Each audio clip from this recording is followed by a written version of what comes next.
Pour la première fois, les e-cigarettes ont été placées sous surveillance juridique spécialisée, que les régulateurs chinois semblent prêts à améliorer la réglementation de l'industrie en pleine croissance.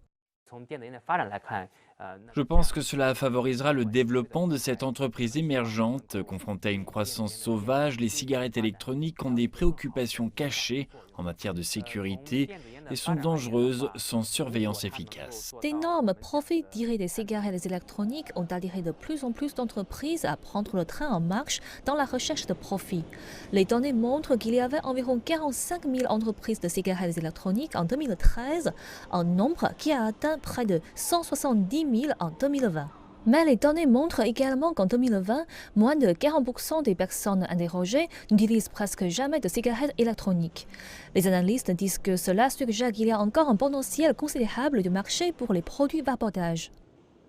Les cigarettes électroniques sont depuis longtemps une zone grise réglementaire dans l'industrie chinoise du tabac.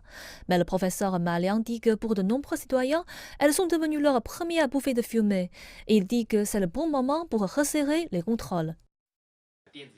Avec sa part de marché élargie et ses différents types, l'industrie de la cigarette électronique a l'habitude d'être dans le vide en termes de supervision.